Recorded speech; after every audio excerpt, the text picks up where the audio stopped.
Hello, my name is Sarah, and my partner Evan and I are going to share a bit about our practicum project working with Hanford Challenge. So, we're both first year Master of Public Health students in the Health Systems and Population Health Department at the University of Washington in Seattle.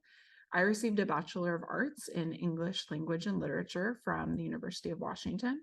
And my interests in teaching, I have experience working and teaching in various classroom settings, mostly with high school students. So this project was my first exposure to working with middle school students. My name is Evan. I've got a Bachelor of Science in Mechanical Engineering from the Colorado School of Mines. I was interested in this project because of its relation to corporate and government responsibility for a local history and public health issue. I had no prior experience working with students of any kind before this, so this is a new experience for me. So our project was with Hanford Challenge. They're a watchdog organization that keeps the Hanford site accountable. They do a lot of work to protect whistleblowers, fight for transparency in the cleanup process, protect worker rights, and educate people about Hanford, among other things. So our problem statement was that young people, even those living in Washington state, are unaware of the health and environmental consequences of the Hanford nuclear site and the attempts to develop and implement interventions to clean it, and even less aware of how those consequences disproportionately burden marginalized populations. So our research question focused on innovative and creative ways to teach young people about those racial health disparities and environmental health consequences that were associated with the Hanford site. And we approached this by creating curriculum modules for a class at Madison Middle School in West Seattle to teach the students about Hanford. All right, so a little bit of background about Hanford. Hanford was established in 1943 as part of the Manhattan Project, which was the government research project that produced the first atomic bombs. So Hanford produced plutonium for the Fat Man bomb that bombed Nagasaki on August 9th, 1945. Over 80,000 people died in Nagasaki within the first few months following the bombing, with roughly half of those deaths occurring on August 9th. Due to the effects of radiation sickness, it's unknown the exact number that died. And Hanford is the most contaminated site in the Western Hemisphere. So as part of our project, we did our research and created a system map of a lot of the factors and causes that went into our problem statement. So all these blue boxes are different causal factors. So just to summarize, a few of the most important points. Hanford site made plutonium without a plan for disposing of the waste, resulting in a lot of pollution and contamination of the local environment and of the local people that were living in the area, which led to a lot of different health problems. Many of the policy decisions governing Hanford were made during World War II and the Cold War. And as a result of some of those decisions, the Department of Energy regulates itself in terms of ensuring worker safety. And so that's led to conflicts of interest and a lot of worker safety issues in the years since. There's also a very racist history at Hanford. The U.S. government, starting with when the U.S. government built Hanford, the government valued secrecy and the geographical features of the site over the local native populations and the settlers in the area, pushing those people off of their land. The site also discriminated against Black workers, and the Tri-Cities have a history of segregation. A few of the modifying factors that are important here are that Native history is rarely taught in schools related to Hanford or not, and the true risk of radioactivity is difficult to communicate to people, even adults. And so the blue boxes flow into the green box, which says that most people in the US and Washington don't know about Hanford. And we move on to the orange boxes, which are the outcomes or consequences. And so some key ideas here are the lack of accountability to Native people, making it difficult for them to pass down cultural practices when the land was taken from them and won't be safely inhabitable for things like growing food for thousands of years. And because the waste will be on the site for thousands of years, it will be a problem for future generations. And this is a key part of the system where education plays a role. Future generations will have to deal with Hanford cleanup, so they should be aware of the way these systems interact. And ignoring Hanford history also means ignoring racist United States history. Without Hanford, someone cannot have a complete understanding of World War II and the Cold War. And without people being aware of Hanford, the Department of Energy can escape accountability, which puts Hanford workers at risk. So moving on to our methods for this project, our audience was seventh grade students at Madison Middle School, 12 to 13 years old in the Washington State history class. So when we did our research for this project, in addition to general Hanford knowledge, we researched methods for teaching middle schoolers, and we also collaborated with Tom Baltzell, who was our contact at Madison Middle School, who was teaching this Washington State history class. So prior to doing our curriculum modules, Tom did 3 days of lecture on Hanford introductory content that we'll go into in a little bit more detail later. The format for the curriculum modules were station rotations. So these were short modules, about 20 minutes each, on specific subtopics related to Hanford. So the students would start at one station and then rotate through all 8 in order. So each station includes some background info, some content, whether that be images, videos, or something else, and then an engagement activity for the students to do. So there are 8 stations total that we'll go through, and then after the stations, there was some wrap-up time where the students could go back and complete any work that they hadn't finished, a reflection survey, and collective action at the end.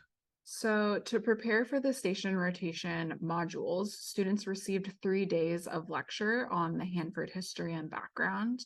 So, the format that you can see by these example slides followed a who, what, where, when pattern all the way through the cleanup of the Hanford site.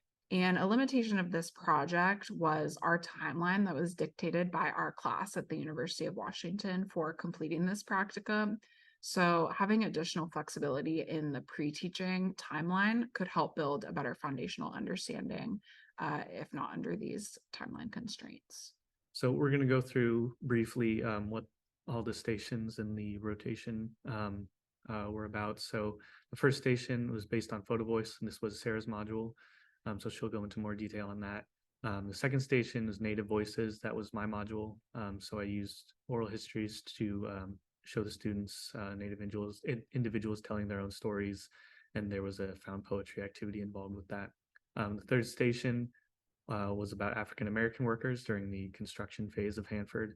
So the students had a worksheet where they would extract ideas and synthesize those ideas. And then the fourth station came up based on student questions from earlier in the unit, where they asked why we can't just send all of our radioactive waste into space. So there was an animated video that they watched with a bunch of reasons why that's not feasible and unpacks those reasons.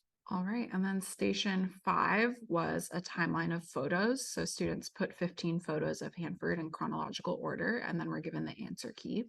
Station 6 was justice for Hanford workers, which gave examples and statistics related to injustice and what are the solutions, who can seek justice, and how. Station 7 was building a comic strip using an application called Book Creator. And the comic strip was about Abe Garza's story, which is in the Cold War Hot Mess article linked in our resources.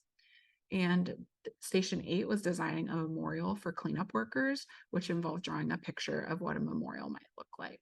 So now I'll talk a little bit about my module. I was inspired by a qualitative research method called photo voice.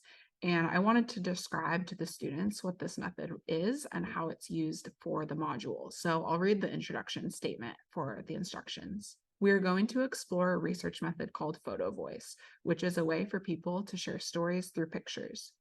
Usually, photo voice is a process where people take their own photos to share their story or experience from their perspective. The Hanford site is not something we can visit during class in person, so instead, we will view existing photos and use these to build a story based on what we see in the photos as observers. So for the module, students responded to a prompt paired with a photo. Then they did this again for a second photo that had a hidden paired caption, and then the caption was revealed to them, and they wrote a reflection on the photo and the caption. And at the end, there was a bonus opportunity to complete the sentence, Hanford is ... or Hanford was ... And the detailed module instructions are here on this slide. And as I go through the module in more detail, please feel free to pause the video, read the instructions, view the photos, and the student responses. So this is a photo from one of the photo sets, which was labeled as the declassified photo set. And students were just tasked with responding to the prompts paired to the photo they chose. There were 8 photos in that photo set, so declassified photo number 5 is circled on the worksheet example you can see here on the slide. This photo is special because it has a note that was attached to it just to give some additional context to the students, which you can see at the top of the slide. And the prompt is on the slide. And then in the student response, you can see the student identified that wildlife might experience side effects based on contaminated water materials being in the river. And this is a photo from the at work photo set. And the photo depicts the tanks built to contain the radioactive waste. And you can see 2 student responses here. One of the students said the government should have tried a lot harder to take care of this waste. And here is another photo from the at work photo set. The prompts are at the top of the slide. And so the students first read the prompt with the photo, and then they responded in the first box at the top of the worksheet. And then at the bottom of the slide, you can see the caption for this photo. So after the student responded to the prompt, they were given the caption, and at the bottom of their worksheet in that second box, you can see their response to the caption. The student realized that the Hanford reactor was used to produce commercial energy. And so the student is reflecting on learning that the reactor can produce something dangerous while also producing a necessary commodity like electricity. And finally, this is the bonus statement activity. So you can see at the top of the slide those sentence prompts for the students to complete. At the top of the slide, the students thought a little bit more creatively and thoughtfully about the prompt. And towards the bottom of the slide are some examples of the more literal interpretations of the prompt. And this is interesting because as an educator, you can think more about how to prompt students to give more deep and creative thoughts as opposed to just a literal interpretation of the question.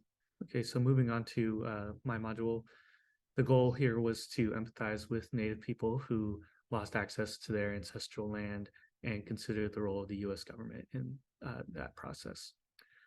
So I wanted to explore Hanford's history of racism, and there were a lot of different perspectives that could be explored in that sense. So there were Native Americans who obviously lost access to parts of their land.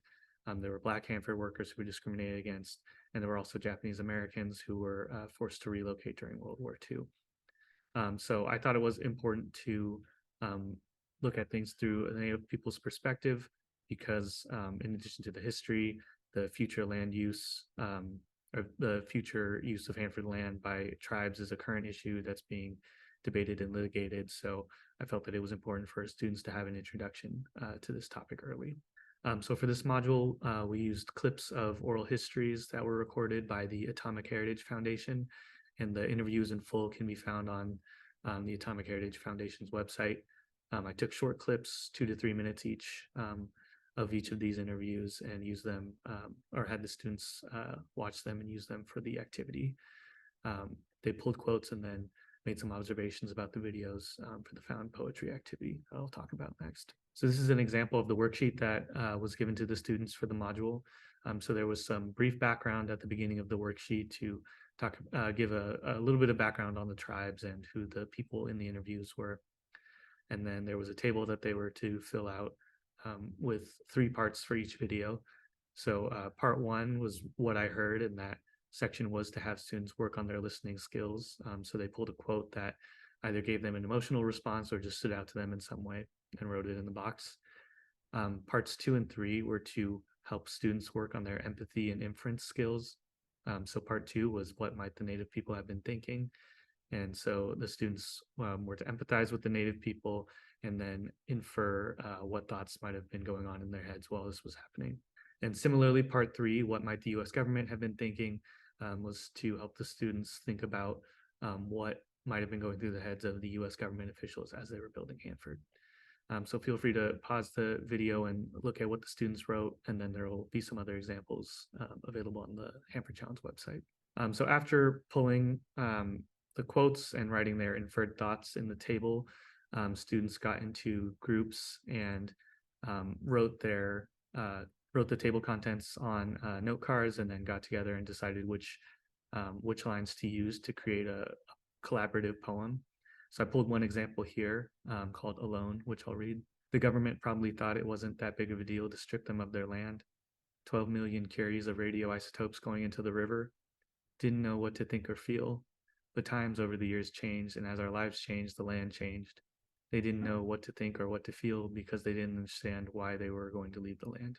So this is just one example of the poetry activity. This was based on a previous activity that Tom had run in his class. And there should also be some more examples of the poems on the Hanford Challenge website. So some lessons learned from my activity. The students needed more time to complete the whole activity. They're given about 20 minutes. And the previous activity that this was built on only had 2 columns in the table. So while they were able to finish that in 20 minutes, when I added the third column, it became a little bit too long for the students. I think we had thought that since they had done this activity before, they'd be able to get it done a bit faster, but adding that extra element and then having to have them read through all the instructions again proved to just take a little bit too long.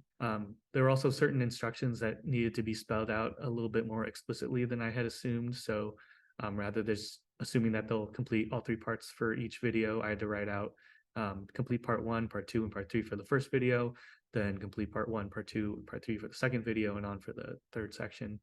And just following instructions was a theme throughout the process. And also just that the poetry activity didn't engage all the students. Not all of them were interested in poetry.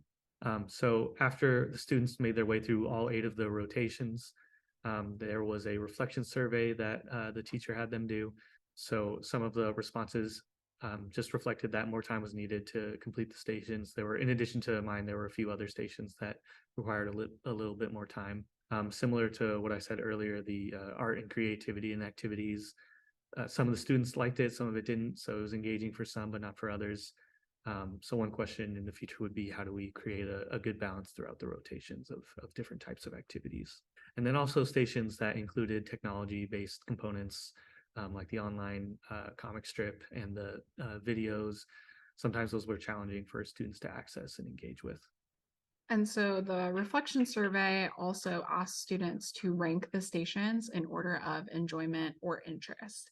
And so the red color indicates a station was their most favorite station, and the dark blue color indicates a station was their least favorite station. So station 5 was ranking as their favorite station, which was the timeline of photos and putting the 15 photos in chronological order. Station 4 was why we can't send waste to space. And station 8 was the design a memorial for cleanup workers, drawing a picture of what a memorial might look like. So moving on to the discussion of the future of this curriculum, the station rotations required really excellent classroom management skills. Tom was really good at this, but it was, having 8 different stations with students doing different activities, being able to manage the whole classroom and make sure that students were all doing what they needed to do was definitely challenging. So having a teacher that's able to do that is really important. Student ability and willingness to follow the directions was a challenge throughout, since there's 8 different sets of instructions that the students had to read through and use. Just making sure that they were actually reading through the instructions and not just jump into the activity without really knowing what to do was challenging. It was also important to randomly assign students to groups instead of letting them form their own groups, just so that they wouldn't form groups with their friends and then get more distracted throughout the unit. And then we also noticed that certain topics were difficult to engage students with, even though they might be important to understanding Hanford. Certain things that like complex scientific concepts were just hard to engage them with. And students also just don't have a great sense of scope or time. So trying to impress on them how quickly Hanford was built, for example, was difficult for some of them to get. So we wanted to emphasize how important the pre-teaching was. So the 3 days of lecture that Tom did to put all the students on a level playing field before going into the station rotations was really important, just because the students are entering the rotations at different stations. So making sure they all have the same foundation was really important. And it was also critical to have some modules talking about racism and equity issues, since that's so integral to understanding Hanford's history. And we wanted to emphasize how important this content is, because future generations are going to have to continue the cleanup efforts. So teaching young people about Hanford is really important, and making sure that they're exposed to this really early on is important, so that they're set up for the future. And further, it's important that we expand this education to other nuclear weapons manufacturing sites across the country, because it's critical not just for students in Washington State, but for students all over the country. And finally, there was an activity to give students an opportunity to take action. So on this slide, you see an image that is a postcard that Hanford Challenge has available on their website, hanfordchallenge.org. Students were able to write a message on the back of this postcard, and then it was mailed to the White House. And this is something that anyone can get involved with. And I really enjoyed the opportunity to work with students on this project, especially in the classroom setting. And this project was also a great way to practice communicating something really complex and challenging in a clear and concise way for this specific audience. Yeah, and we also enjoyed learning about Hanford, getting to learn about a local history and public health issue at such a big scale, and learning about the government's role in all of these things, the Department of Energy's role in all these things, and hearing so many stories from the individual stakeholders and from their perspectives. That was really important for us. And here are a few citations. We will have all of our resources available on the Hanford Challenge website. And thank you so much for hearing about our project. Thank you.